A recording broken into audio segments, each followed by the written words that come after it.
On peut attaquer le nouvel ordre mondial, pas frontalement, parce que c'est trop gros, mais on peut l'attaquer par la périphérie arabe.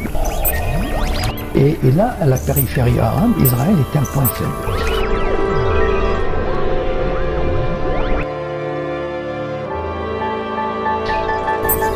Les sionistes, ils viennent de créer une nation israélienne, c'est bon, d'accord. Si demain, ils n'en ont pas besoin, ils la laisseront tomber, ils refont autre chose ailleurs. Ils ont infiltré le judaïsme, comme ils sont en train d'infiltrer l'islam, parce qu'aujourd'hui, certaines pratiques ou certains groupes religieux musulmans, par exemple que je qualifierais de wahhabites, vont exactement dans le sens des sionistes.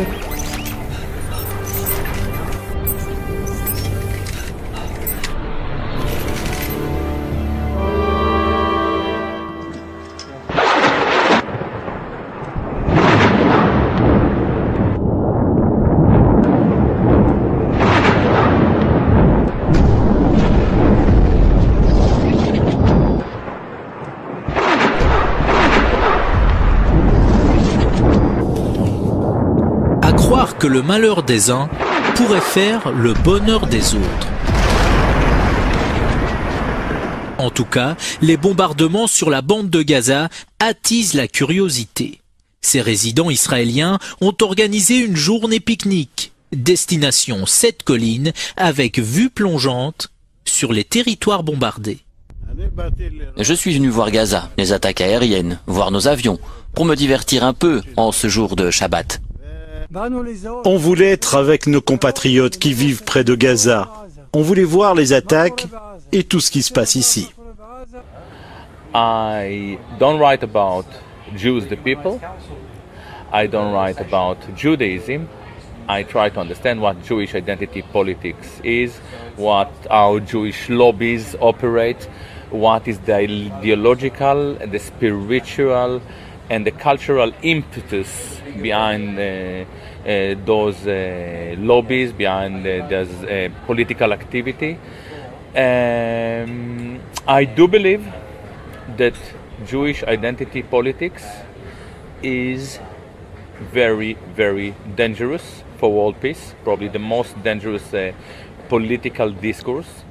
And I also think that Jewish identity politics is very, very dangerous for Jews themselves.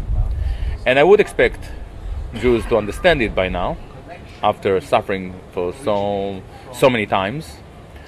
But apparently they don't, and this is part of the problem. Of course, some Jews do understand it.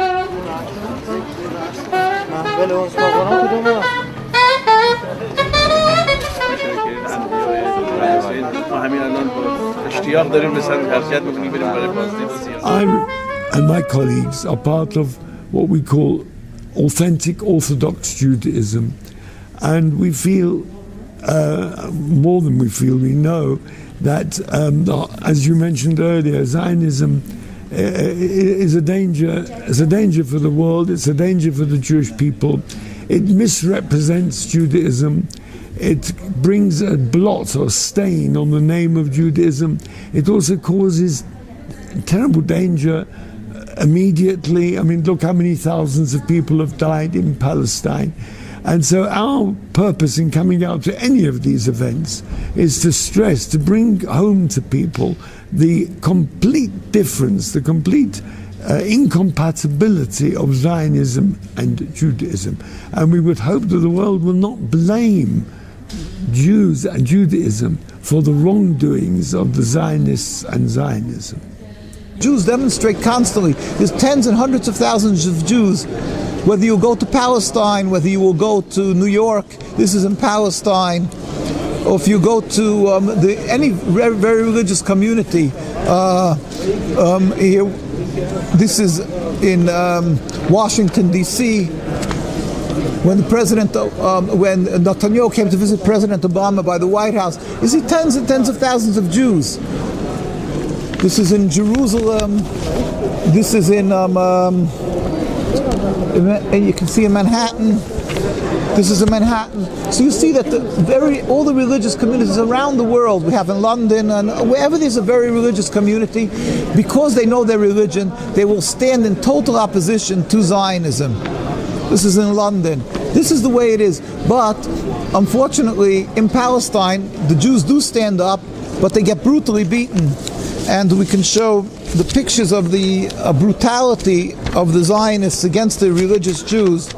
That there's an ongoing phenomenon. Whenever they demonstrate, they stand with guns. The Jews are our people are non-militant. We don't have arms, and yet the Zionists come and murder. They beat brutally. They arrest the Jews when they're demonstrating, as you can see these pictures. So this is a happening that is an ongoing thing, and they intimidate. Jews are afraid to speak up because they see that how their brethren are brutally beaten when they just simply speak up and say, we do not accept the state of Israel, we do not accept what they're doing to the Palestinian people. I mean, in terms of what's going on now, what's your assessment of what Israel is doing in Gaza? I can answer you with 2 words: a war crime.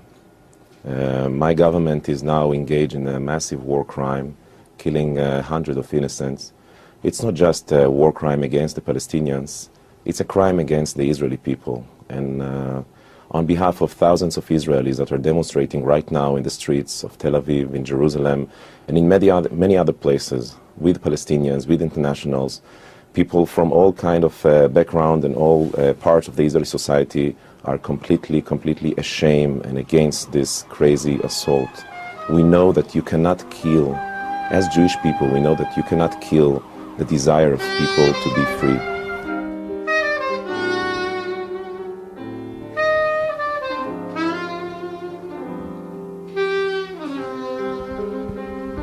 Est-ce que l'idéologie, est-ce que le sionisme est un des enjeux majeurs pour comprendre notre époque, ou est-ce une question secondaire? Ça dépend ce qu'on entend par le mot sionisme.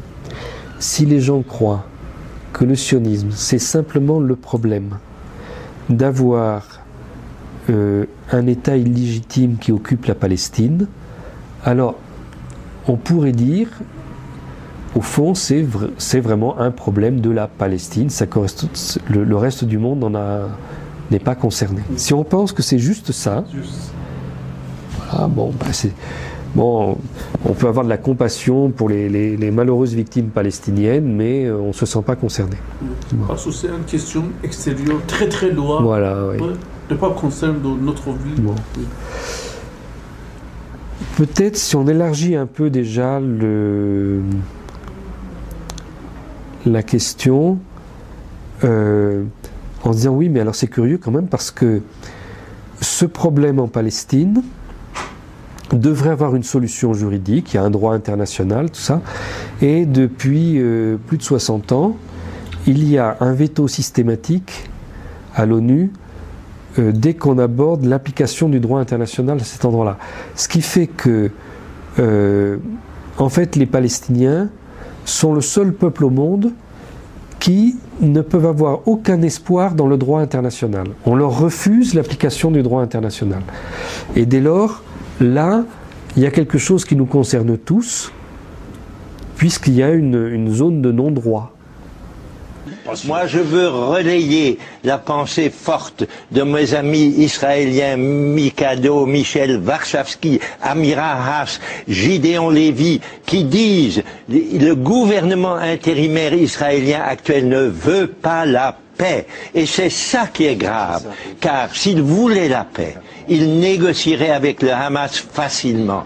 Le Hamas serait tout disposé à revenir simplement aux frontières de 1967. Il l'a dit à des interlocuteurs nombreux. Mais les Israéliens n'ont pas d'intérêt réel pour la paix. Ils veulent garder les colonies, ils veulent garder l'occupation. C'est ça qui est contraire au droit international, aux conventions de Genève. Moi, je suis un défenseur acharné du droit international qui est bafoué par Israël, au point maintenant, après ce qui se passe à Gaza, de pouvoir être traité par des hauts fonctionnaires internationaux comme criminels de guerre. My philosophy is very simple. Israel is the Jewish state. It defines itself as the Jewish state. Its airplanes are decorated with Jewish symbols. Those airplanes throw bombs on Palestinians, innocent civilians. This means that we are entitled to ask, what does it mean? What is the Jewish state? What is Jewishness? What is Judaism? Who are the Jews?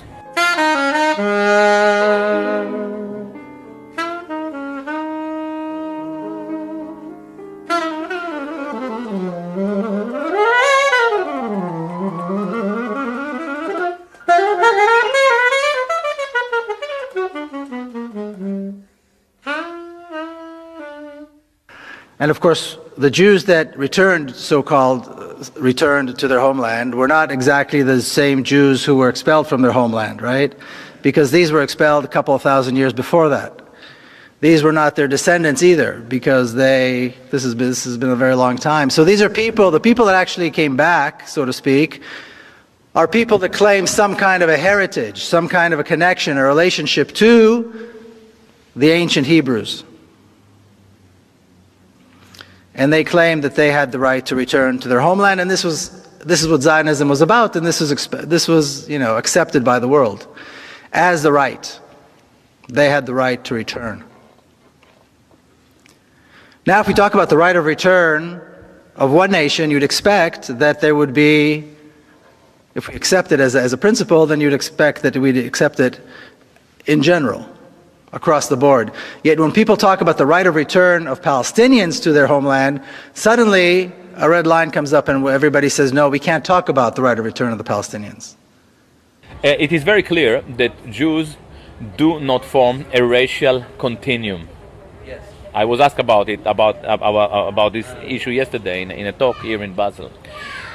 They are not forming a racial continuum, but culturally they certainly form a racist attitude. Jewish people are not a race, but Jewishness is racist. And this is the issue. Dans mon premier lieu, j'ai essayé de déconstruire l'essentialisme juif, la vision ahistorique, parfois complètement fausse, de la destin des Juifs dans l'histoire, dans un but précis, oui, j'admets, de construire l'essentialisme pour reculer le racisme agrandissant en Israël.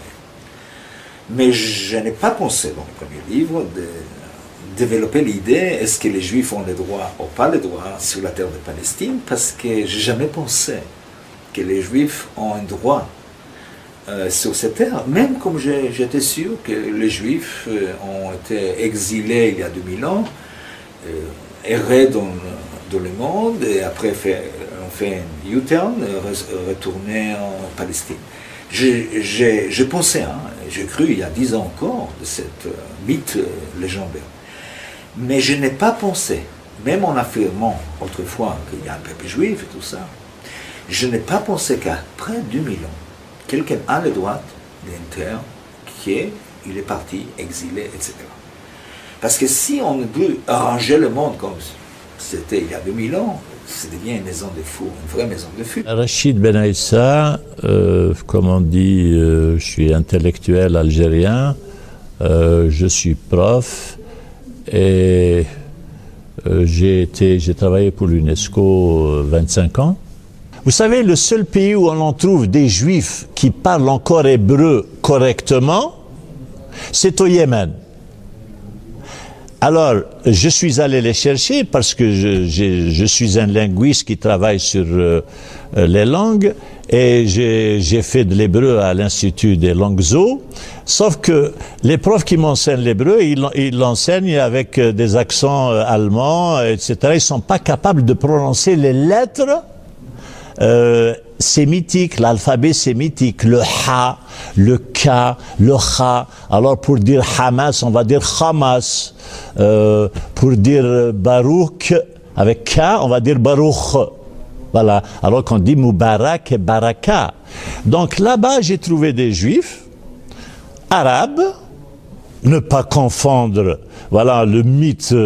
Il y a des juifs arabes, il y a des juifs berbères, comme il y a des chrétiens arabes, des chrétiens berbères. Le juif n'est pas une ethnie, on ne naît pas d'une mère juive. Le juif, c'est une religion. Il y a des arabes qui ont été juifs, il y a qui sont devenus chrétiens, qui sont devenus musulmans. Et ces arabes du Yémen, ces arabes juifs du Yémen, Eh bien, je les ai rencontrés et je les ai entendus lire la Bible comme un vrai hébraïsant la lit, et c'était mon plus grand bonheur, surtout que j'ai rencontré des gens qui revenaient d'Israël et qui m'ont dit qu'Israël, il y a tout sauf du judaïsme. To play the groove.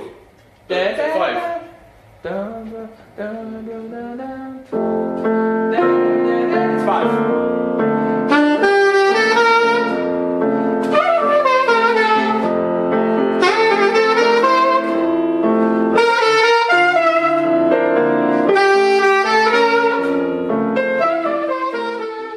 For sure, Jewish people is an invention.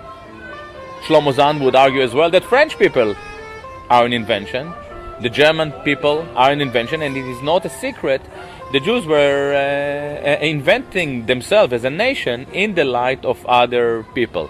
The difference between Jews as a people and other nations is that they for many years managed to celebrate the symptoms of this invention on the expense of other people. And this is the problem. The fact that I one day invented myself as a saxophonist, and I managed even to convince quite a few promoters and other musicians that I'm a saxophonist, and I made it into a career. I don't do it on the expense of anyone else. You want to come to listen to Gilad? Salam alaikum. You don't want? No problem. But the Jewish people invented themselves as a nation and went and consciously took the land of another people. And Bernard-Henri Lévy is proud of the fact that as you said, he liberated the Libyan as a Jew. You know, so again, he celebrates his invented symptoms on the expense of a lot of people. Vous rappelez d'ailleurs au long du livre que c'est comme juif que vous avez fait ce voyage en Libye. Ah oui. Ces voyages, cette saison en Libye, c'est comme français, comme écrivain et comme juif. Et quand je suis sur la place de Benghazi, je leur parle. Et je leur dis que je suis là comme... Ils me prennent tous pour l'ambassadeur de Sarkozy. Je leur dis, je suis pas ambassadeur, je suis même pas sarkozyste, je suis français et juif. Fils d'Israël. Vous représentez des tribus, moi je suis aussi le représentant d'une vieille tribu. Ouais. Le fils d'une des plus anciennes tribus du monde. Alors, la tribu d'Israël. Et les types, mon cherche le mot, m'applaudissent à ce moment-là.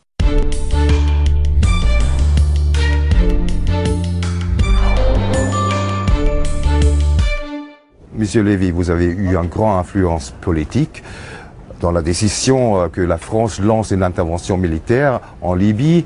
Si vous regardez comme les choses ont évolué, est-ce que vous pensez que cette intervention militaire était encore la bonne décision pour résoudre le conflit? J'ai un seul regret aujourd'hui, c'est pas d'avoir fait ce que j'ai fait pour Benghazi, c'est que personne ne le fasse pour Homs, que personne ne le fasse pour Deraa, que personne ne le fasse pour les villes syriennes massacrées. Le nom de Benghazi aujourd'hui, c'est Homs. Bernard-Henri Lévy, merci d'avoir répondu à mes questions. Merci. Dernière question, on sait que vous êtes très attaché à l'État d'Israël, à sa survie, à son existence et à sa vie dans la paix. Est-ce que ces bouleversements dans les révolutions arabes, et notamment en Libye, ne menacent pas la stabilité de l'État d'Israël? Attendez, je suis plus que très attaché, je suis inconditionnellement attaché à Israël. Je suis un ami inconditionnel d'Israël. Et c'est à ce titre que je vous dis qu'au contraire, ces printemps arabes, je pense que c'est bon pour Israël. I want to understand what Bernard-Henri Lévy means by saying, I'm proud as a Jew. This is my right. It's not my right. This is a necessity because we are killing more and more people in the name of this interventionist ideology. So Olivia Zamor, who I regard as a friend, by the way, thought that this book is not about Palestine, it's about Jewishness, and she is right. But I argue the Jewishness is the real problem, and this problem is much larger, much broader than mere Palestine. If Israel or America or France or Britain would attack Iran tomorrow in order to save the Jewish state, this war can escalate into a nuclear conflict, and this would mean that a few weeks later there will be a very big radioactive cloud over Paris. J'étais très impressionné par le développement de sa pensée sur le tribalisme. Voilà. Et ça m'a créé d'ailleurs quelques ennuis avec certains, par exemple l'Union des Juifs pour la paix, ou Dominique Vidal, qui pense le contraire, enfin qui pense que Gilad Atzmon dérive vers l'antisémitisme. Bon, moi je suis pas du tout d'accord. Donc l'idée du tribalisme a été très intéressante. Pour moi, c'était vraiment une découverte, enfin la manière dont il l'avait exposé, développé, etc. Mais par contre, moi j'aimais quelques réserves sur sa pensée, sur les juifs qui restent juifs tout en étant sionistes et qui, comment dire, maintiendraient une idée du suprémacisme. En fait, lui, ce qu'il voudrait, c'est que les juifs antisionistes ou critiques, il leur reproche de rester juifs. Bon, et moi, je m'élève contre cette prétention. Ne serait-ce que sur le plan personnel, moi je me considère comme un juif. Je suis né juif, j'ai été élevé comme un juif. Et dans une famille très traditionnelle, donc j'ai eu une culture juive très développée. Et je ne vois pas, je suis antisioniste, je ne participe pas au tribalisme, loin de là. Et je ne vois pas, ni comment d'ailleurs, abandonner mon identité juive. Je l'ai, c'est pas comme une chemise qu'on change. Et puis en même temps aussi, l'autre critique que j'émettrais contre cette idée de Gilad Atzmon, c'est qu'il met tout le monde dans le même panier.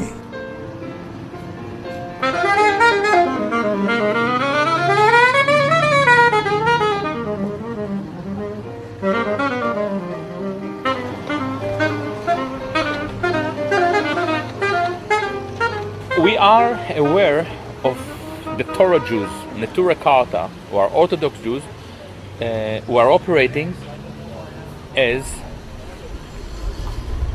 anti-Zionists, and I don't have any criticism of them. They basically say, we are Orthodox Jews, we follow the Torah, and we do believe that what Israel is doing is against everything we are believing in. I understand it. They said, this is our Torah, and Israeli actions is totally against it. However, left Jews are supposed to be atheists. They are not religious. So when they say, we operate as Jews, or in the name of our Jewish culture, what do they speak about? What is Jewish culture? In Jewish culture, and I looked into it, obviously, there is no any tradition of peace activism. They're operating basically in a racially oriented cell. I can probably join the Jewish pro-Palestinian cell because I'm circumcised by a rabbi. But you can't. Why? Because you're not racially qualified. So is this the message to the Palestinians that there is another racially oriented cell that is operating for them? I don't think so.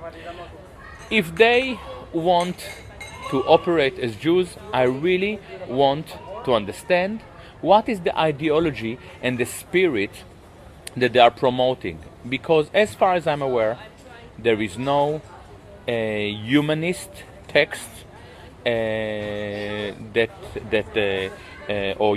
a body of humanist texts that are recognized as Jewish humanism. There are a lot of Jewish humanists, but they were universalists. Marx didn't operate as a Jew. He operated as a humanist who happened to be of Jewish origin. There is no culture of Jewish humanism. And when they're telling us that they are do what they do in the name of Jewish spirit, being secular, it is not clear what they are bluffing, they are spinning, they are lying to us. I don't like it. Ce qui est intéressant, c'est que dans cette période de crise aggravée, le système qui achetait avant des gens d'une certaine qualité intellectuelle comme Jean-Paul Sartre. Jean-Paul Sartre est l'exemple parfait du collabo du système, de cette gauche la plus intelligente du monde, qui a vraiment fait le sale travail à partir des années 35 et après-guerre. Hein. Je pense que sans Jean-Paul Sartre, il n'y aurait pas eu Bernard-Henri Lévy. Hein. C'est l'origine de tout ça. Mais on voit bien qu'aujourd'hui, on ne coopte plus des normaliens et des gens qui ont une œuvre, mais le fond du panier humain, quoi. Je veux dire, c'est-à-dire des Philippe Val, des Caroline Forest, ce qui veut bien dire qu'on est dans une période de crise aggravée, parce que le système qui est tout puissant en termes d'argent n'arrive à recruter comme capot que des gens d'une grande médiocrité intellectuelle, humaine, c'est une évidence, quoi. Caroline Fourès, Bernard-Henri Lévy, Philippe Val, plus toute la clique de ce qui est devenu Libé, ce qui est devenu Charlie Hebdo, journal néo-conservateur dont le travail principal est de pousser à la violence contre le petit peuple musulman de France. C'est quand même incroyable comme retournement. Voilà, on en est là aujourd'hui, ce qui veut bien dire que on est dans une période de, je dirais, je sais pas comment on dit, de kairos, c'est-à-dire proche de l'éclatement, où les choses se voient parce qu'elles sont très radicales. Avec, au bout du bout, n'oublions pas, parce que c'est récent, la démission du pape. Ce qui veut bien dire que le trône de Pierre est vacant. C'est un symbole très très fort. Si on parle aujourd'hui de cette domination sioniste sur le monde, qui est une domination judéo-sioniste, c'est que le pape démissionne. C'est-à-dire qu'il ne peut plus faire son travail, il le reconnaît, et finalement il laisse le trône de Pierre vacant. C'est-à-dire qu'on est on donne raison aux CD vacantistes. C'est-à-dire que c'est effectivement ce qu'on appelle la destruction du 4e Empire qui arrive à son terme, c'est-à-dire l'effondrement, la mise à mort de Rome, c'est-à-dire de l'Occident helléno-chrétien et du catholicisme. Hein.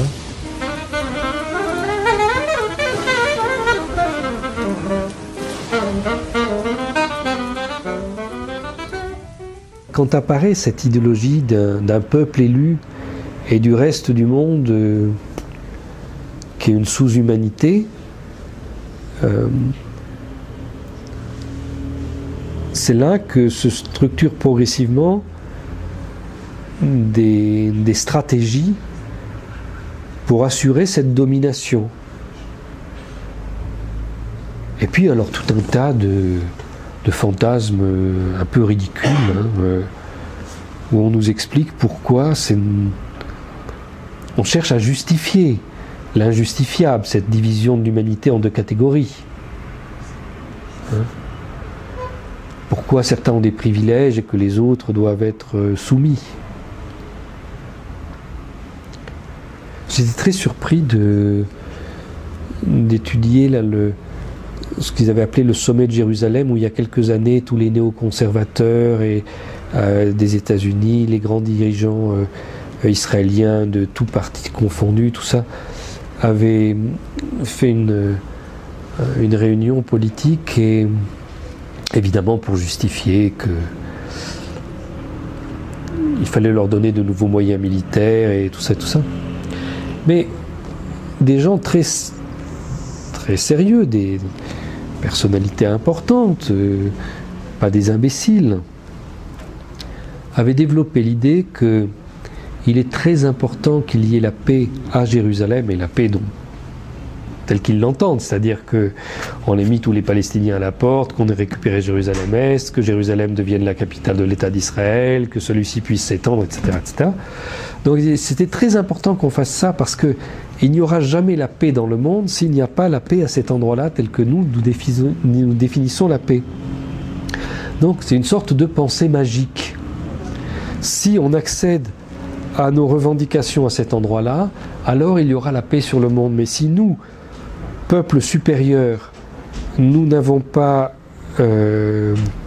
réalisons pas nos revendications, alors le reste du monde est voué au chaos et à la guerre et à la misère. Avec ce développement de la puissance militaire est venu ce rêve quasiment messianique, parce que les Juifs redécouvrent aujourd'hui, c'est assez étonnant de constater, enfin pour ceux qui suivent l'actualité juive ou israélienne, à quel point le Messie est devenu quelque chose de très important, de très actuel. La plupart des Juifs attendent le Messie, réellement le Messie. Et ce n'est plus le Messie comme... c'est plus exactement le Messie comme dans la Bible, ou comme dans la tradition plutôt, parce que la Bible n'en parle pas, mais dans la tradition orale. Mais c'est une espèce de place centrale d'Israël dans le monde, et d'ailleurs on parle de Jérusalem comme capitale mondiale. Ça fait partie du projet eschatologique, c'est-à-dire de faire de Jérusalem une ville internationale, mais évidemment dominée par Israël, enfin dominée par les Juifs, par le sionisme, mais qui serait reconnue comme telle, c'est-à-dire une espèce de capitale spirituelle. Et beaucoup parlent aussi d'Israël comme une nation qui éclaire le monde, comme une nation à laquelle le monde, les autres pays apportent leur contribution, et comme les rois mages s'inclinent devant cette création divine. Et je vous assure que beaucoup d'Israéliens y pensent et y croient, et même les laïcs.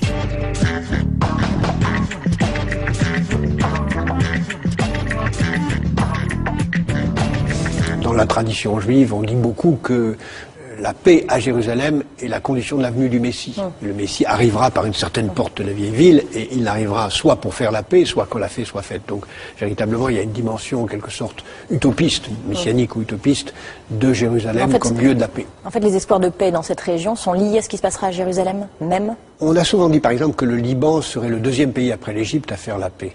Pas jamais le premier. En fait, on se rend bien compte que le Liban sera le dernier pays à faire la paix.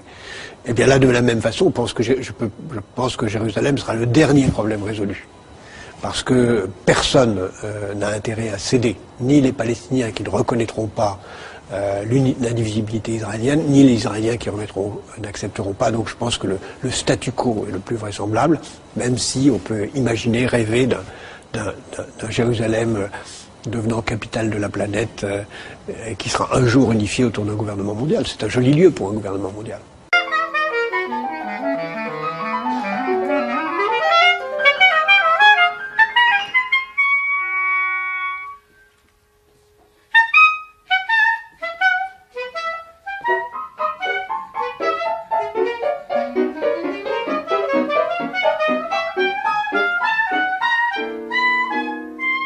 Mais voilà, il faut toujours cimenter ce qui est un projet politique par une manipulation des religions. Et après, il faut rentrer dans la destruction précise des peuples que l'on domine, en les privant de leur culture, en les privant de leurs valeurs, et donc ce qui à la fin les empêche de résister. Le but c'est pas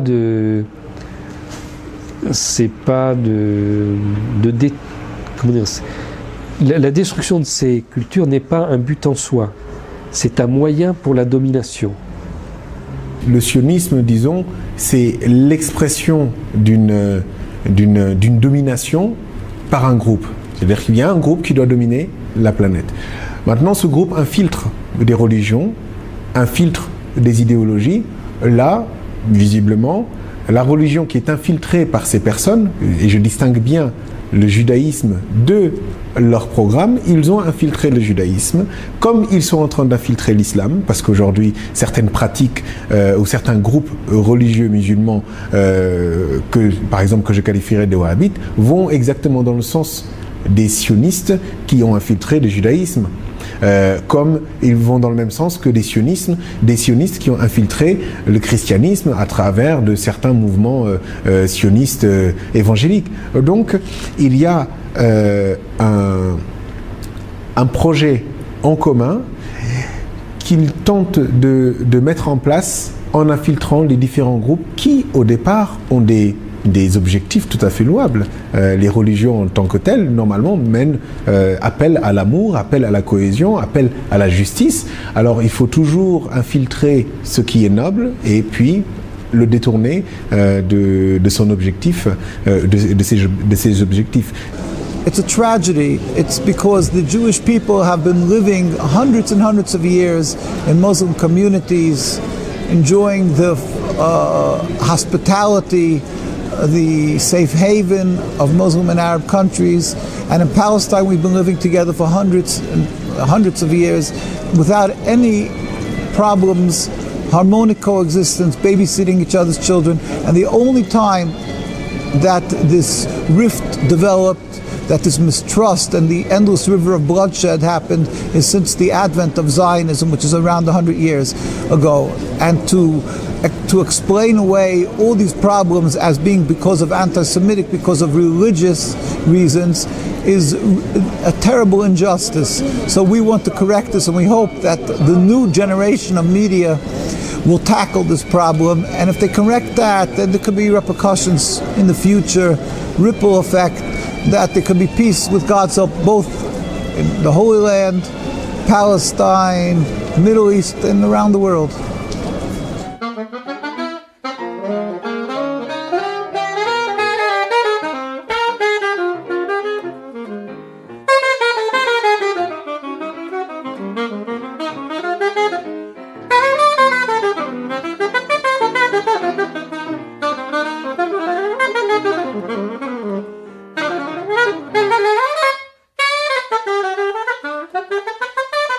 يحيى بركات مخرج سينمائي فلسطيني. حاليا أنا برأس جماعة السينما الفلسطينية، وبنفس الوقت أنا مستشار لهيئة الإذاعة والتلفزيون الفلسطيني. أيضا بدرس بجامعة القدس مواد عملية تصوير وفيلم وثائقي. أيضا يعني بنشوف بأنه في بداية بناء دولة إسرائيل الحركة الصهيونية افتعلت كثير من التفجيرات على سبيل المثال في مصر من أجل أن تدفع الشعب المصري والحكومة المصرية في ذلك الأوان لمهاجمة اليهود الموجودين أو لسجن بعض اليهود أو لاعتقال بعض اليهود من أجل أنهم يدفعوا أيضا اليهود الموجودين في مصر للهجرة لفلسطين. وهذا أيضا تكرر في أكثر من بلد عربي كان موجود فيه يهود، وكانوا اليهود عايشين بشكل كثير مسالم، وكانوا جزء من نسيج المجتمع في مصر أو نسيج المجتمع في ليبيا أو في اليمن أو في العراق. إلا أنهم الحركة الصهيونية افتعلت كثير من التفجيرات والقضايا اللي جعلت من هذه الأنظمة إنها تمارس نوع من أنواع الاضطهاد على اليهود، وهذا ساهم بأن اليهود يغادروا هذه البلدان باتجاه فلسطين.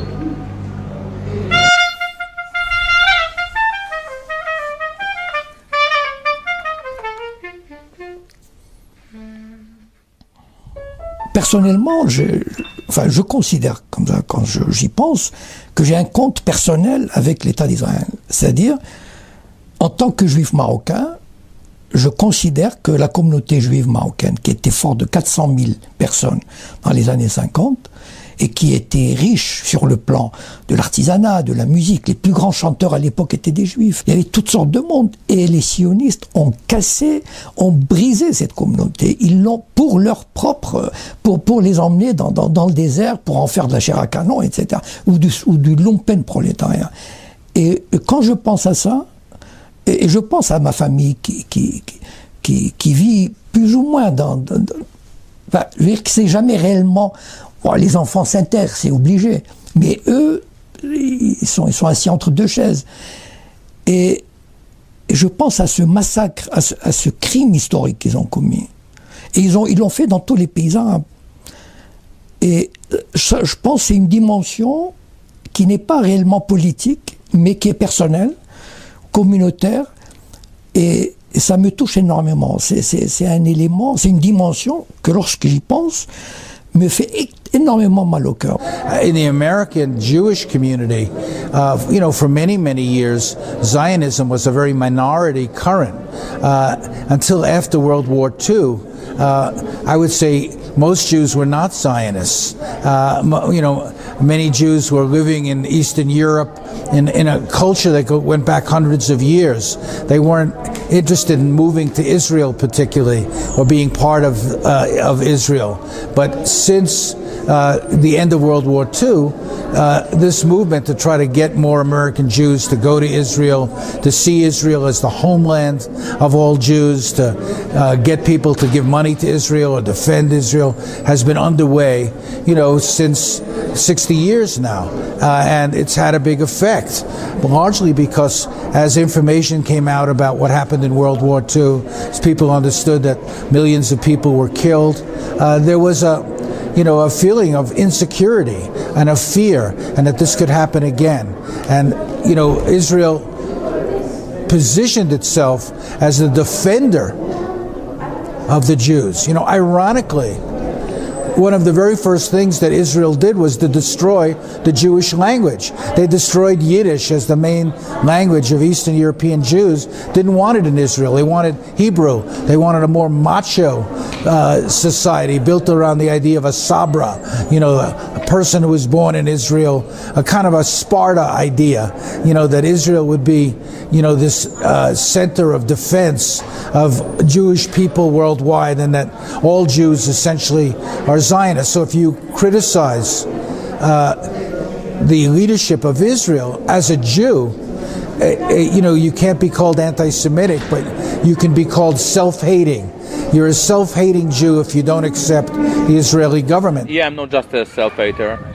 I'm a proud self-hater. And what this means is that I try to understand what is it in me which I don't like, and to try to transform this knowledge into a general knowledge, so you can understand it, and also Jewish people may be able to grasp what I'm talking about. And by the way, I'm happy to say that I can see now that some Jewish people do understand what I'm talking about. I'm pretty sure that Zionists understand what I'm talking about. To their Judaism only by means of the State of Israel. Of course, the subject should not even be discussed, because it questions whether, in fact, like the protagonists of my book, that provokes remarkable hostility. I'm here today to defend Judaism and to oppose the Zionist state. That is the root cause of all the bloodshed and suffering. It's not what Jews want to hope for. They've just hijacked, as we said, and stolen the name of Jews, the Star of David, to be able to legitimize this base, evil, flawed political movement of making a state, and in order to gain support from the world, whether it's the masses of Jews who are ignorant of the Torah, or whether it's evangelistic Christians. So they wave the Bible and say, see, God gave us this land. They wave the Bible as a deed to the right to the land. And then they point to the Palestinian people and they say, oh, the reason that they don't support us is because they're anti-Semitic. So even in that, beside the big lie that it's godly given to them now, is the double lie to say that the Palestinian people are opposed to it because they're anti-Semitic, when they simply want the rights to the land. Cet concept moderne de patrie n'a pas existé dans le judaïsme, c'est seulement invention du sionisme. Et d'ailleurs, plutôt, ça manque un peu dans mon premier livre, c'est invention des chrétiens. Surtout les protestants, et dans les protestants du courant puritain et évangéliste. C'est-à-dire l'idée que cette terre doit accueillir les juifs, cette terre doit être une patrie des juifs, c'est une idée chrétienne moderne et pas juif du tout. Les juifs ne voulaient pas émigrer, ils n'ont pas émigré de 2000 ans parce que c'était une terre sainte pour eux, pas une patrie, et même pas, et ça c'est important de souligner, pays de refuge. Parce que vivre pour un vrai juif sur cette terre, c'est beaucoup plus compliqué et douloureux que vivre en Pologne, vivre à Paris, etc. Parce que cette terre sainte, on ne peut pas les salir, on ne peut pas vraiment faire l'amour, par exemple, sur la terre sainte. Je vous assure que c'est dû être dans l'imaginaire juif assez compliqué. Le sionisme que nous connaissons aujourd'hui est la résultante d'une construction qui s'est faite sur 3 siècles. Donc, au début, il n'y avait que certains éléments de ce que nous avons maintenant. Progressivement, ils ont ajouté de nouveaux éléments, faire quelque chose de tout à fait cohérent, qui leur donne un certain nombre d'instruments pour ce projet de domination qui existe depuis le départ.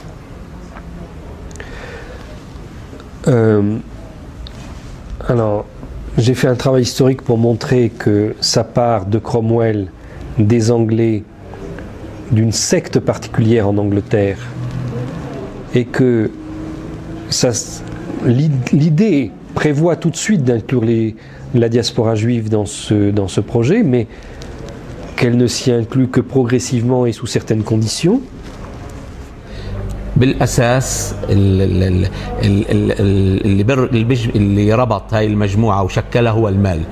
اللي بيسيطر على المال بيسيطر على العالم، ومن هذا المنطلق هم من بدأوا، وما بدأوش من أيام هرتزل، لا، الحركة الصهيونية بدأت من القرن بالضبط 17، وحتى في إلها جذور أقدم من ذلك، لأنه الحركة الصهيونية إجت نوع من أنواع المكمل للحركة الماسونية اللي بيعتبروها بأنها بدأت من أيام النبي سليمان، اللي هي حركة البنائين بسموها.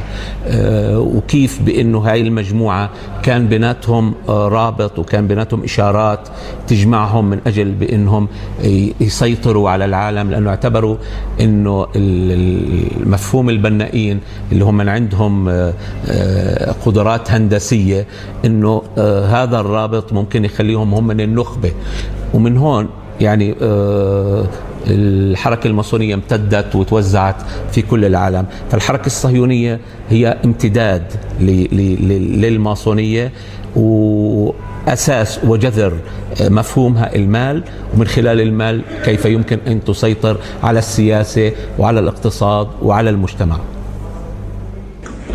Ladies and gentlemen, the very word secrecy is repugnant in a free and open society. And we are, as a people, inherently and historically opposed to secret societies, to secret oaths, and to secret proceedings. We decided long ago that the dangers of excessive and unwarranted concealment of pertinent facts far outweighed the dangers which are cited to justify it. Even today, there is little value in opposing the threat of a closed society by imitating its arbitrary restrictions.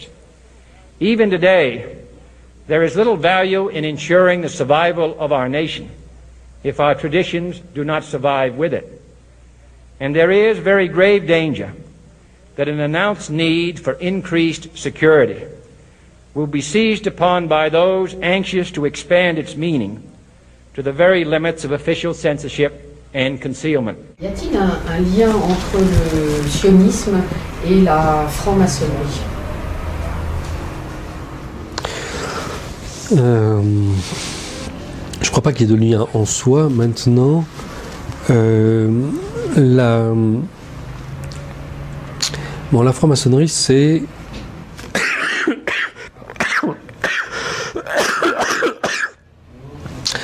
la franc-maçonnerie, c'est une structure qui est à la fois porteuse d'une certaine idéologie et en même temps qui a une caractéristique de clandestinité qui rend possible des usages très très différents de cette structure. Donc selon les époques, ça a certainement représenté des choses assez différentes, selon les pays aussi. En plus, tout ça a pris des formes multiples, toutes sortes de loges. Donc, premièrement, tout jugement d'ensemble là-dedans me paraît excessif. Ensuite, dans la franc-maçonnerie, il y a des symboles qui sont utilisés par l'ensemble des loges, qui sont des symboles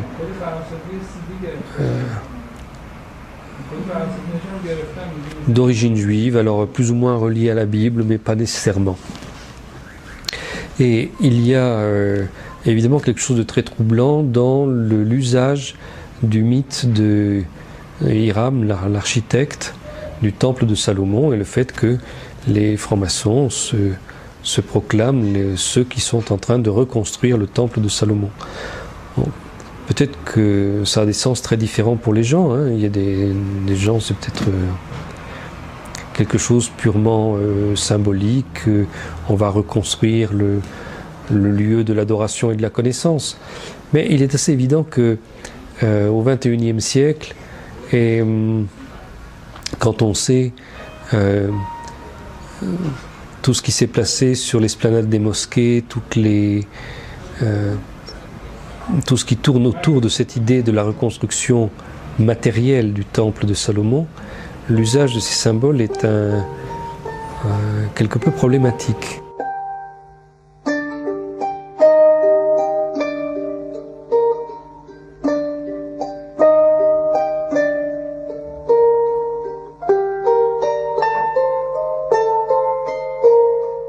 Installé depuis des années en Israël, ce couple d'Américains travaille à la fabrication manuelle de l'instrument des rois. Ils viennent de recevoir une commande de l'Institut du Temple de Jérusalem pour la fabrication d'une pièce identique à celle qu'utilisait le roi David.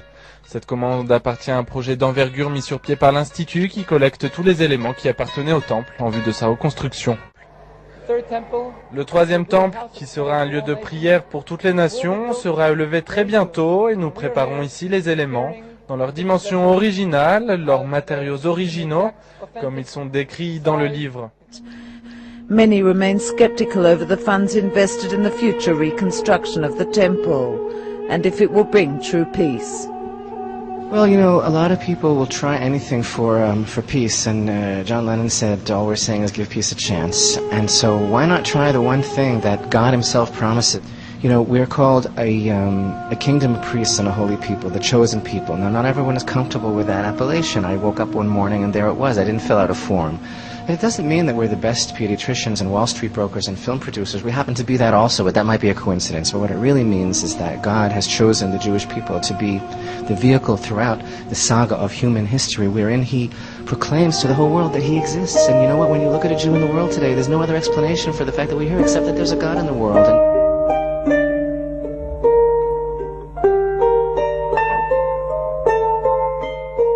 Comment ça fonctionne ce système? Votre livre décrit les rapports entre la franc-maçonnerie, le sionisme et le gouvernement mondial. Bon, oui. Tout d'abord, j'écris dans mon livre Le Nouvel Ordre Mondial sur la maçonnerie, pas du point de vue, disons, historique, de logique, comment fonctionne le fonctionnement, mais plutôt son commencement. Parce que la maçonnerie, ça prend son nom d'une profession qui était une profession noble au Moyen Âge. Les maçons en français ou mason en anglais, ça veut dire un constructeur, non? Les personnes qui ont construit la plupart des grandes cathédrales à l'ouest. Alors, mais il y a à partir d'un moment, 1650, ça a devenu différent. Et l'origine a été en Angleterre quand Lord Cromwell a pris la décision d'éliminer son roi. Pour là, il avait besoin des armées. Et pour avoir ces armées, il a emprunté d'argent des juifs banquiers hollandais qui lui ont donné l'argent, il a gagné, tout ça, et alors il a invité ces juifs banquiers hollandais à s'installer en Angleterre. I think what's interesting about Cromwell is once again the Venetian influence. Cromwell is somebody who comes from East Anglia. It's a part of England where the Venetian influence was strong, and we find people in Cromwell's personal entourage who are Venetian origin or strong Venetian connections. I think Sir Horatio Pallavicini can be considered one of these. Cromwell, in my view, acts as a Venetian puppet. Now, it's also true. He brings in, I think it's Ben Manasseh. He allows Jews to return to England for after a period of several centuries when they were not there. But Cromwell is the founder of the British Empire in the sense that his genocides in Ireland are one side of it. He's also the creator of the English Mediterranean Squadron, keeping English warships in the Mediterranean permanently. That's really where the empire begins. He does it under Venetian influence.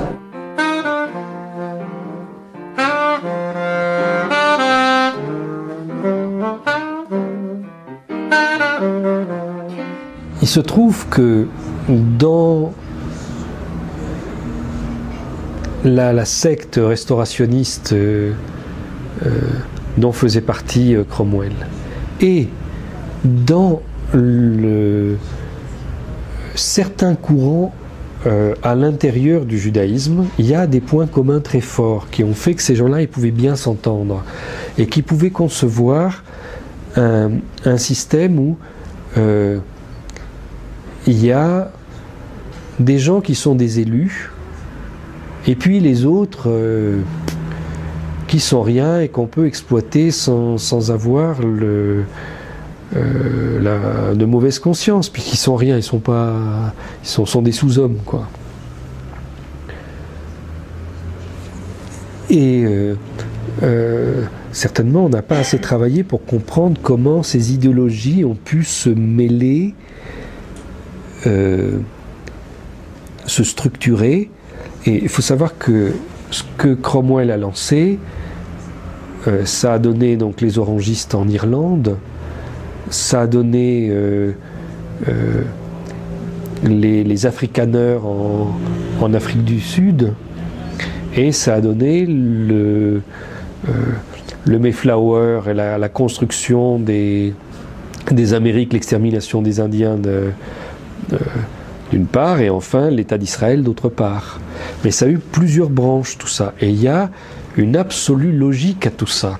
C'est absolument la même idéologie. Donc on voit en réalité que, si on comprend bien, l'avènement au XXe siècle d'Israël est lié totalement, mais ça c'est un voile de vérité qu'on déchire quand on lit notamment Douglas Reed, la controverse de Sion, c'est qu'en réalité, ce fait incroyable que 2000 ans après pratiquement la destruction du Second Temple, Israël, qui était un projet biblique, se réalise concrètement dans l'histoire européenne en réalité, parce que c'est une histoire européenne, a beaucoup à voir avec l'épopée bancaire qui renvoie à l'épopée Rothschild. En réalité, pour résumer, et là c'est un peu violent mais c'est pas grave, ça demande des années de travail pour comprendre ça, l'État d'Israël aujourd'hui, quand on creuse et qu'on passe par, qu'on regarde ce qu'il y a derrière Herzl et qu'on trouve Shem Weizmann et qu'on regarde qui y a derrière Shem Weizmann, et la vitrine à la fois de l'arrogance et du pouvoir mondial des Rothschild. C'est-à-dire que la toute puissance de la banque, on va dire judéo-protestante, mais dont le noyau dur est juive, a permis à un moment donné au XXe siècle de s'offrir par l'argent des Rothschild quelque chose qui avait été promis par Dieu, mais que Dieu ne donnait pas pour des raisons théologiques, et qui est l'État d'Israël. And more than that,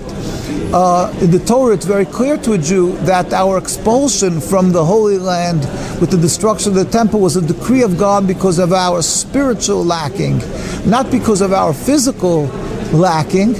In other words, it was a decree of God, and it wouldn't have helped us. All the king's horses and king's men, all the strength possible could not have saved us from this decree of God. And therefore the solution, the remedy is not to take strength and to cry physically return, because that would not be the solution to a spiritual problem. On the contrary, we were warned by God that if we will attempt to breach the oath of God, that God put us on the 3 oaths, since the destruction of the temple, not to return in mass in large numbers. Secondly, this is oaths through King Solomon, a prophecy of King Solomon, not to return in mass, not to rebel against any nations, or not to attempt to end exile.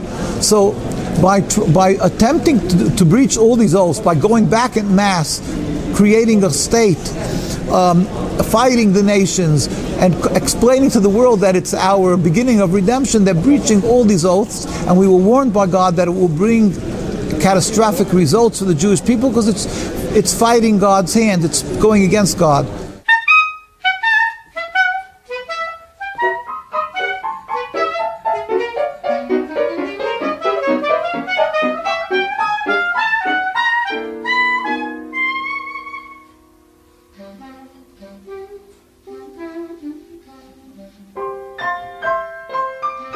Quel est le mode opératoire du sionisme tel que tu l'as redéfini, c'est-à-dire pas seulement une idéologie nationaliste, mais une idéologie de domination? Quel est son mode opératoire? C'est pas du tout une idéologie nationaliste. C'est une illusion, ça. Les sionistes, ils viennent de créer une nation israélienne, tout ça, bon, d'accord.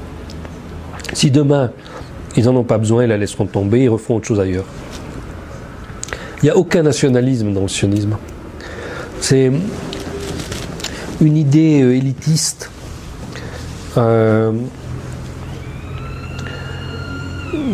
qui n'a aucun égard pour les nations, aucun. La création du sionisme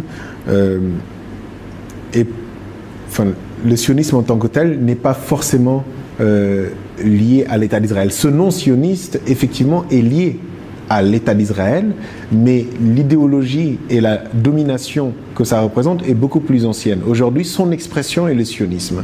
Et la domination a toujours besoin d'un territoire, à partir duquel un territoire, disons, qui est un peu hors la loi.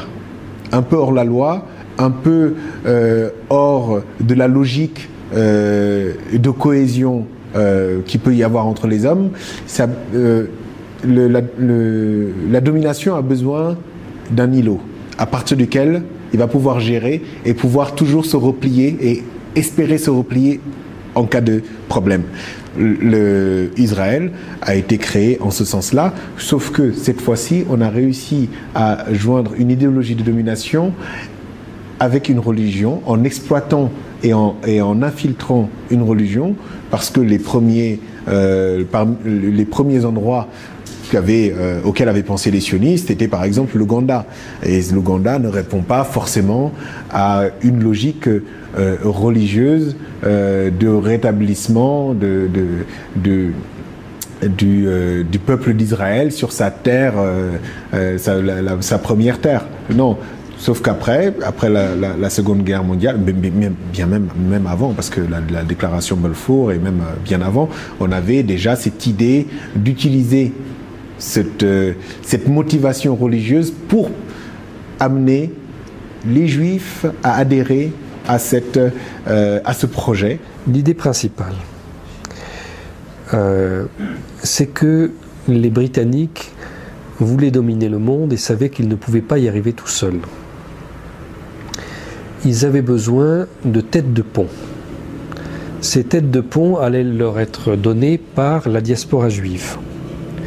Ils avaient aussi besoin d'une sorte d'île des pirates, un endroit où il n'y aurait pas de loi, mais qui serait un État et qui permettrait donc de faire un certain nombre de mauvais coups sans que l'Angleterre soit responsable.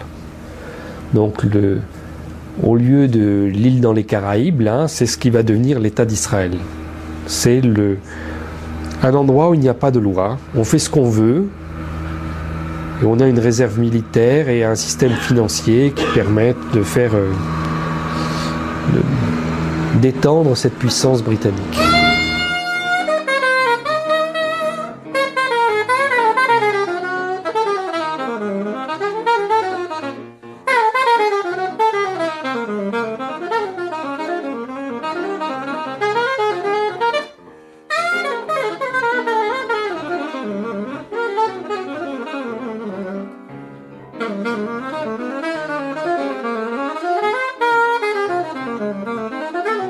Zionists and Israelis Israeli leadership, realized at a certain stage that actually it is far more clever to leave the diaspora Jews exactly where they are.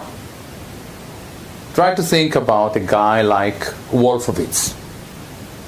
You know, you take him to Israel, but are you going to put him in a tank? You know, it's not in an airplane. No. In America, it's quite useful. He designed the American neoconservative philosophy that is there to serve Zionist interests. Emmanuel Ram, he was in the Israeli army for a few months or whatever.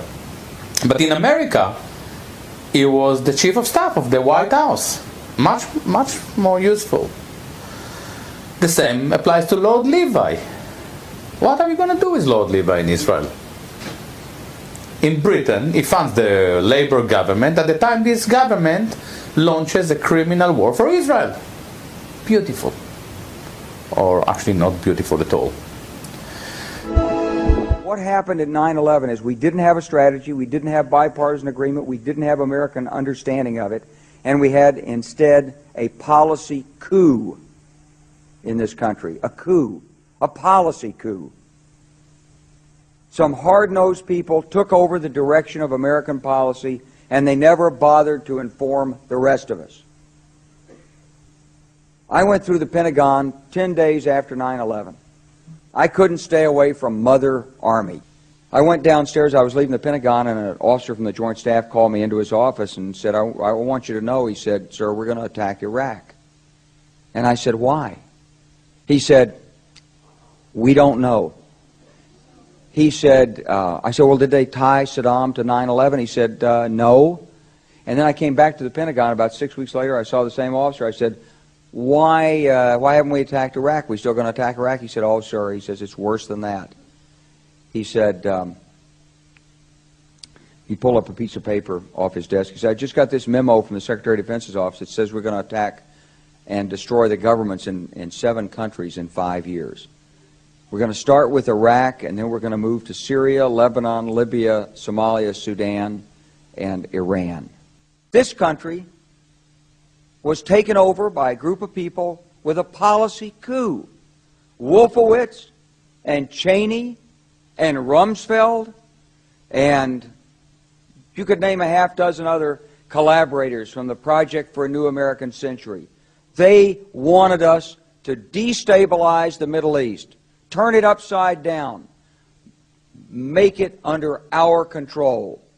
Alors, les Sayanim, j'ai consacré un livre aux Sayanim, le printemps des Sayanim, qui sont ces dizaines de milliers de juifs sionistes répartis dans toutes les sociétés occidentales, partout dans le monde, dans tous les secteurs d'activité, dans les médias, dans l'économie, dans la politique, à très haut niveau, à tous les niveaux, à très bon niveau, et surtout dans les médias aussi, à Hollywood, ils sont plusieurs milliers. Et donc tout ce corps des Sayanim, qui sont dirigés par le Mossad, ils sont dirigés par un département particulier, le département de la propagande, la guerre de propagande, et qui, mettent du lion, introduisent une espèce d'homogénéité de la politique de l'oligarchie dans ce domaine. C'est-à-dire que, par exemple, ils peuvent lancer des campagnes pour interdire le Hamas, ou pour Gilad Shalit, ou pour mener une guerre contre la Syrie, enfin, ou contre l'Irak. Et donc, tous ces Sayanim introduisent, développent une pratique, une homogénéisation des politiques américaines, françaises, etc., et qui permettent justement de créer ce lien très serré entre le sionisme, entre Israël et l'oligarchie, occidentale, c'est l'oligarchie. Et donc, par exemple, tous ces think tanks, par exemple, qui permettent comment dire, cette espèce d'imprégnation de l'idéologie sioniste, cette imprégnation de pratiquement tous les tissus universitaires, médiatiques, économiques, culturels. Et c'est là où le sionisme joue un rôle essentiel dans cette oligarchie.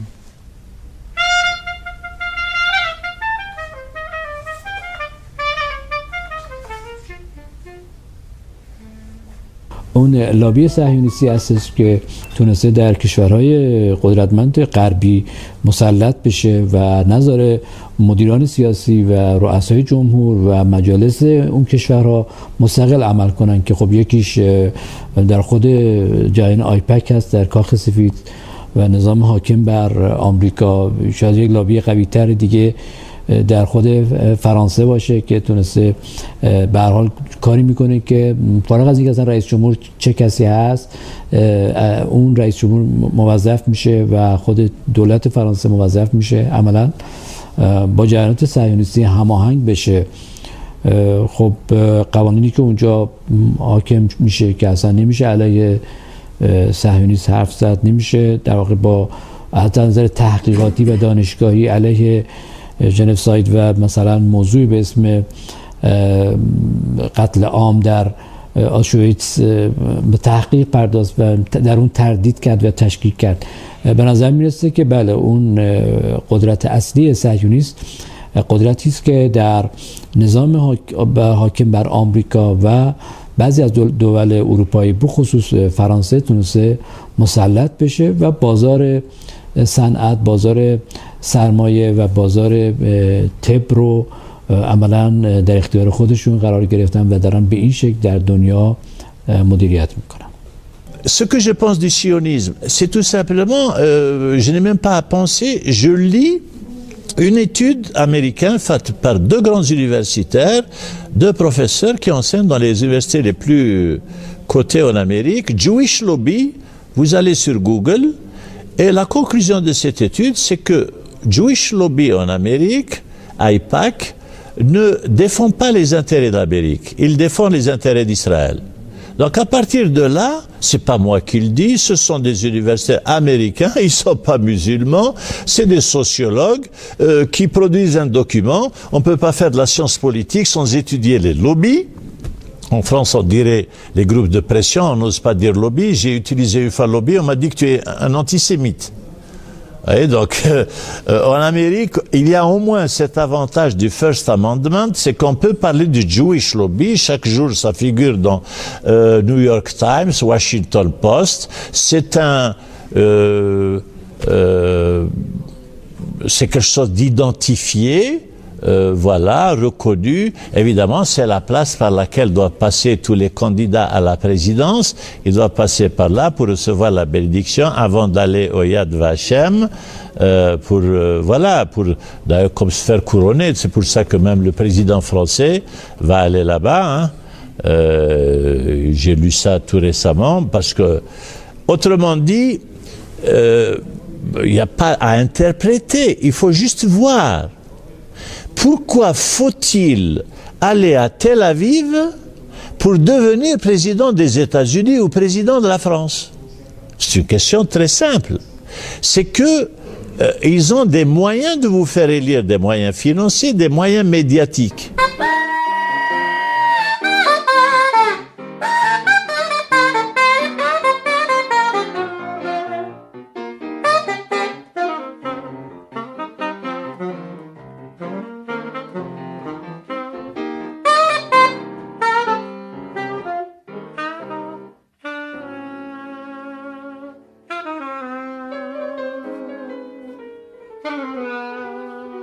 Within the last 3 decades, we see a serious transformation, a clear transformation, and actually we notice, we witness a very close affiliation between Israeli governments and the global Jewish lobby. In America it is called AIPAC, in Britain it is called CFI, and before we had LFI. In France we have CRIF, and basically in every influential country in the West we have devoted Zionist Jews who spend a bit of money, not a lot, because Western politicians are not very expensive. They're definitely cheaper than tanks. They spend some of their money buying European, Western politicians and make them into Israeli Sabbath going. En tout cas, moi, ce que je peux vous dire, parce que je ne parle que pour moi, c'est que la lutte contre l'antisémitisme, je vous dis ça pour des raisons politiques, historiques, ma famille est profondément liée à Vladimir Yankelevitch, qui a écrit le plus beau livre qu'on puisse écrire sur l'imprescriptible et sur la Shoah. Par ma femme, je suis lié de manière éternelle à la communauté juive et à Israël, quand même. Donc je ne viens pas ici pour recevoir des leçons de brevet de lutte contre l'antisémitisme. Ce soir, moi, j'avais le bureau politique de mon parti. Et Xavier Bertrand m'a dit, mais tu t'en vas. On parle des retraites, c'est important. Et je lui ai fait passer un papier en disant, pour moi, Israël, c'est plus important que les retraites.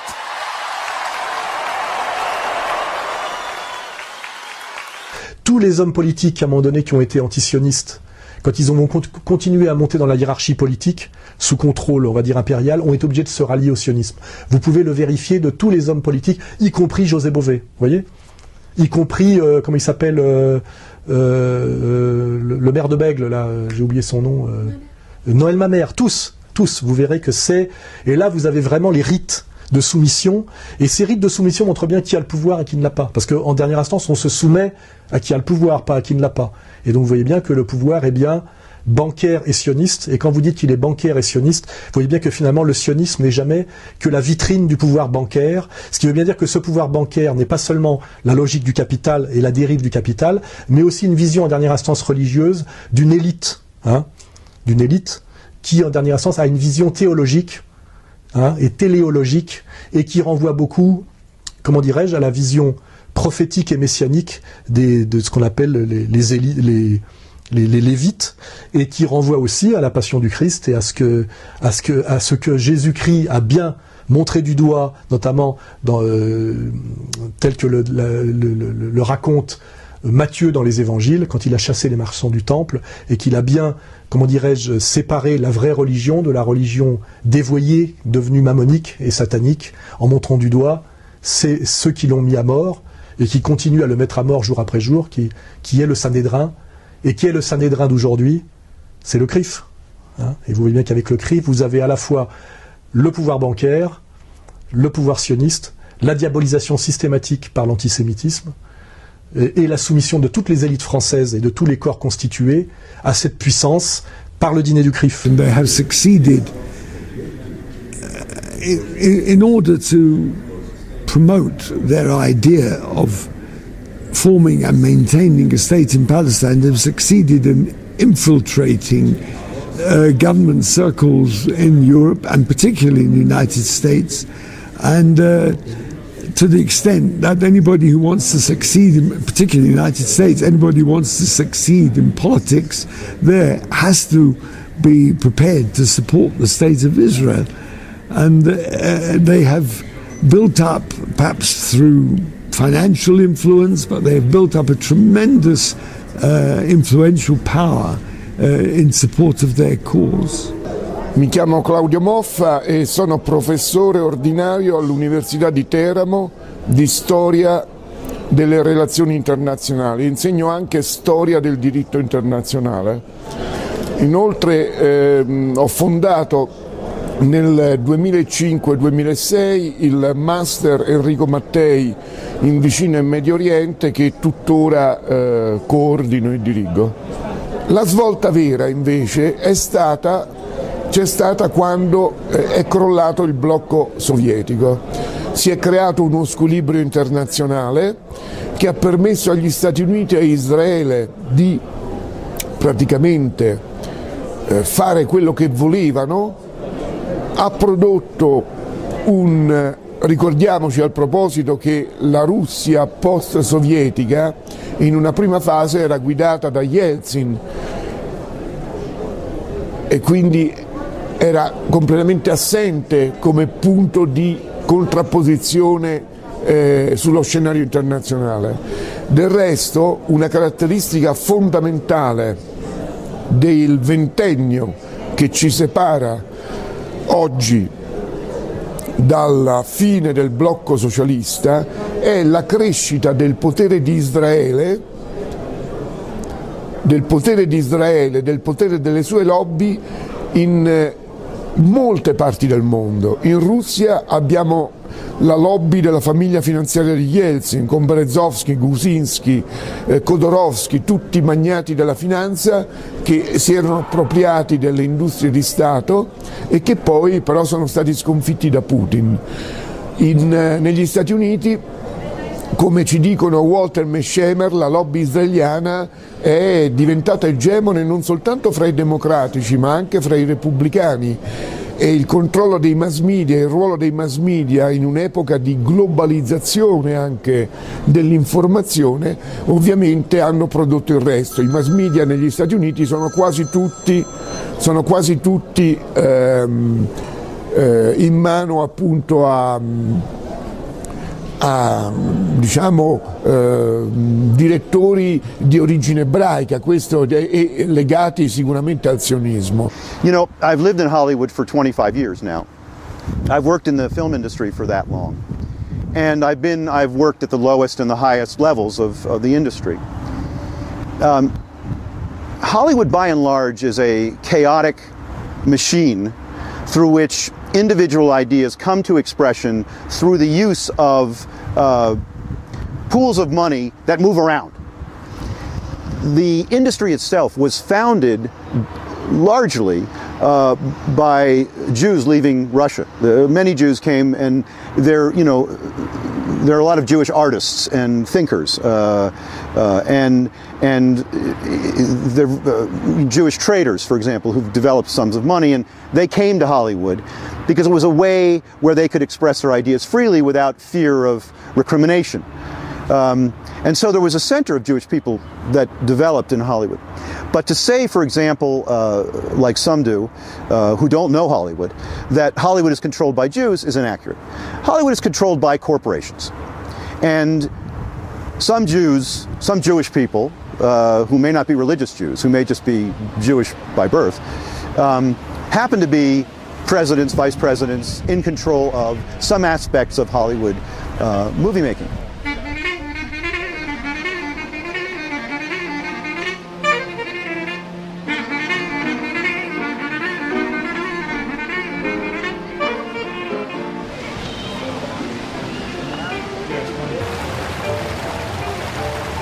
Il y a eu, il y a quelques années, la publication de deux livres sur The Pentagon New Map.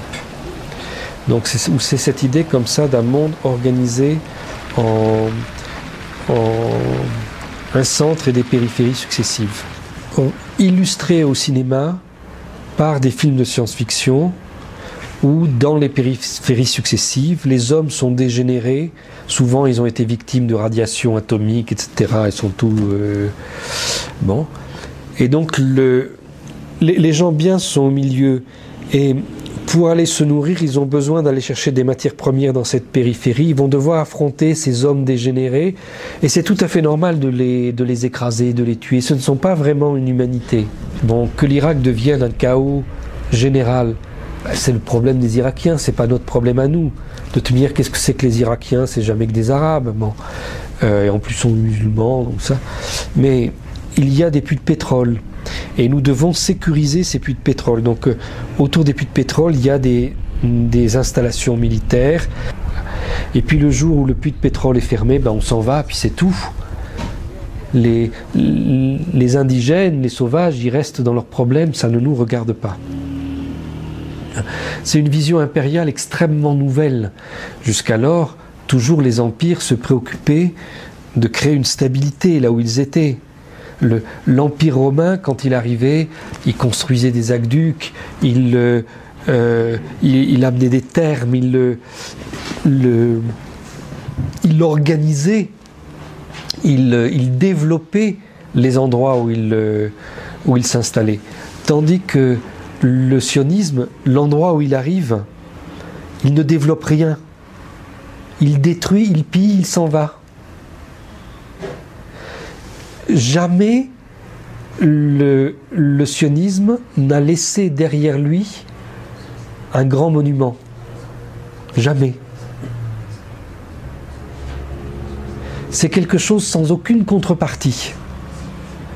Et il n'y a pas de contrepartie parce qu'il y a un peuple élu et une sous-humanité.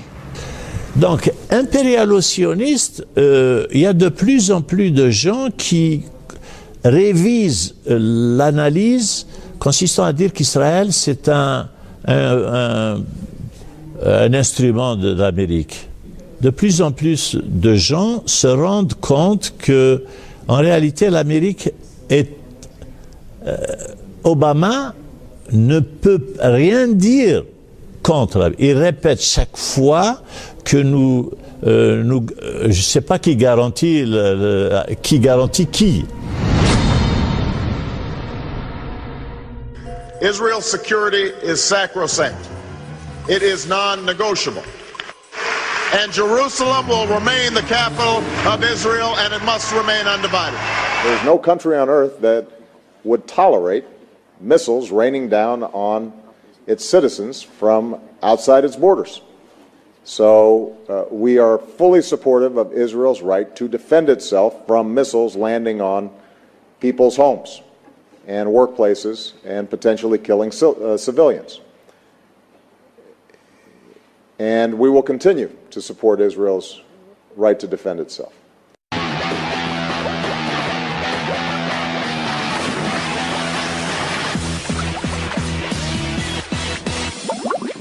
Let's talk about what the word terrorism really means. The definition is the systematic use of terror, often violent, especially as a means of coercion. So by that definition, is Israel not responsible for terrorizing Palestinians with house demolitions, unwarranted arrests, torture, checkpoints, psychological warfare, and detention? We continue to emphasize that America does not accept the legitimacy of continued Israeli settlements. The goal is clear. Two states living side by side in peace and security. A Jewish state of Israel with true security for all Israelis, and a viable, independent Palestinian state with contiguous territory that ends the occupation that began in 1967. So there should not be a shred of doubt by now. The chips are down. I have Israel's back. Aujourd'hui, on monte en pointe le lobby comme l'IPAC, etc. Mais si réellement l'intérêt américain, petit à petit, va dériver, ils trouveront toujours le moyen pas de se débarrasser d'Israël, pas encore, mais disons de lui tordre le bras et de le ramener à la raison. Et c'est là où ça va coincer, parce que c'est un pays qui a été habitué à vivre dangereusement et seul, comme il l'entendait jusqu'à présent. Et si on l'obligeait à se soumettre à, par exemple, à des résolutions internationales, à des solutions, là on risque d'avoir du grabuge. Et on ne récoltera, qui sème le vent récolte la tempête, c'est-à-dire on ne récoltera que le fruit de ce qu'on a semé. On a laissé ce pays faire ce qu'il veut, dans l'intérêt de l'Occident d'ailleurs. Mais à un moment donné, il va devenir gênant. Voilà.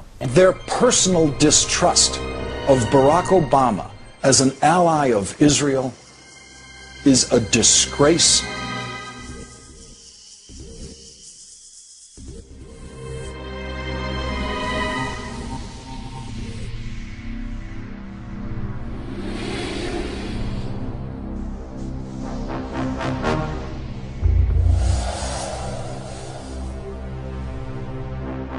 Il y a eu beaucoup d'arguments ces dernières années sur qui dirige qui, Israël, les États-Unis. Israël ou les États-Unis. Que penses-tu de cette querelle universitaire? C'est un très faux problème. C'est complètement faux. Parce que simplement la Grande-Bretagne, les États-Unis et Israël ne sont pas trois choses distinctes. Il y a tellement de choses communes à tout ça, ils se sont construits les uns avec les autres. Pour répondre à la question qui dirige des trois, il faudrait qu'on puisse séparer les trois. Mais la vraie question, elle n'est pas là. Elle est que le sionisme, c'est un élément commun aux trois, mais ça n'est qu'un élément à l'intérieur des trois. C'est-à-dire que, en même temps, partout, il y a des éléments qui ne sont pas sionistes. Donc, le problème, c'est pas de savoir si le centre est à la City, à Wall Street ou à Tel Aviv, qui gouverne Détroit. Le problème, c'est de savoir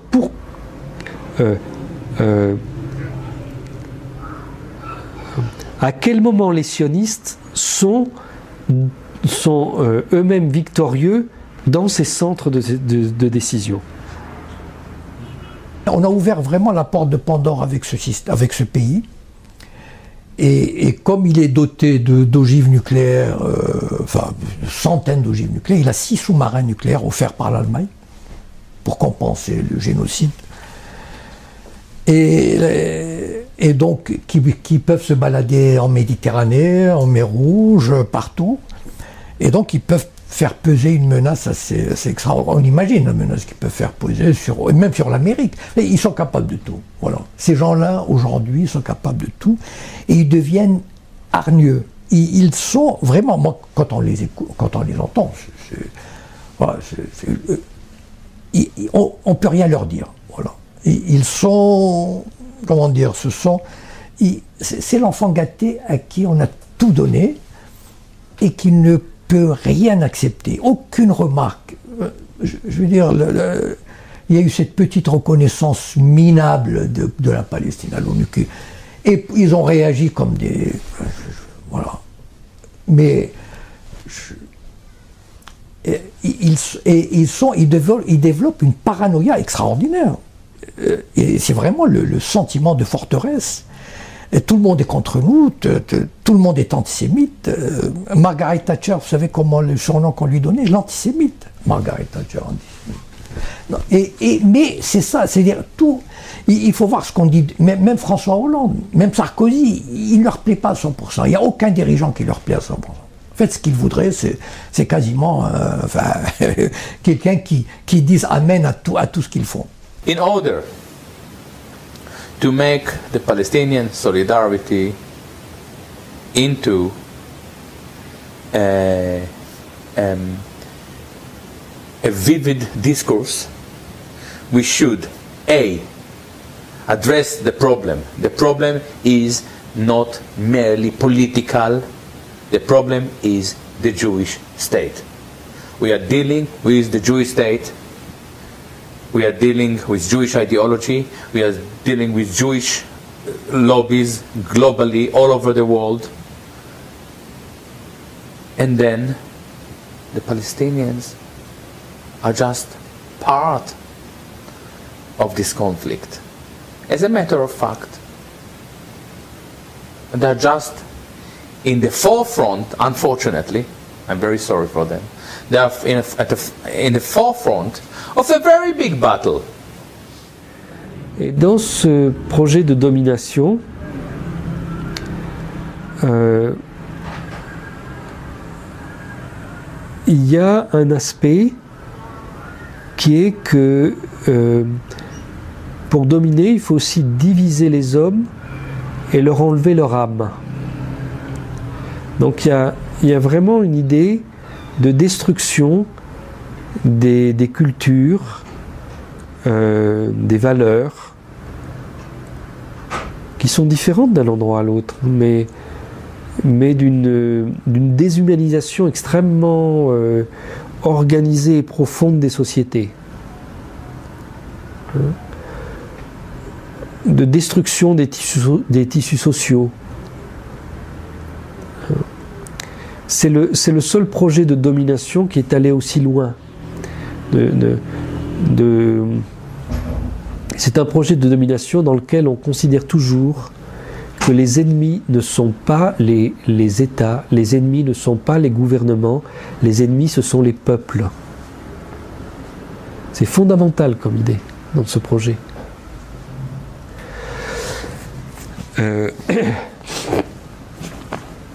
Et ça a été écrit, hein, ça a été théorisé tout ça.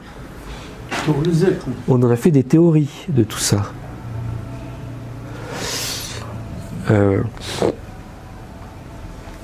Donc la résistance, elle passe aussi par la reconstruction des cultures, par la reconstruction des tissus sociaux.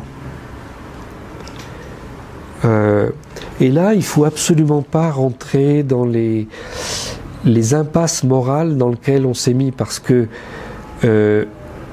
en Europe, on a une vision morale de tout ça, de bien et de mal, de la faute à un tel, de la faute à machin. Le problème n'est pas de savoir qui a commis une erreur. Le problème n'est pas de savoir si c'est la faute des uns ou la faute des autres. Le problème, c'est essayons de nous élever au lieu de continuer à descendre. Voilà, c'est tout. Essayons de nous élever. Qu'est-ce qui nous amène vers en haut et qu'est-ce qui nous amène vers en bas? C'est tout. On doit uniquement regarder les choses comme ça.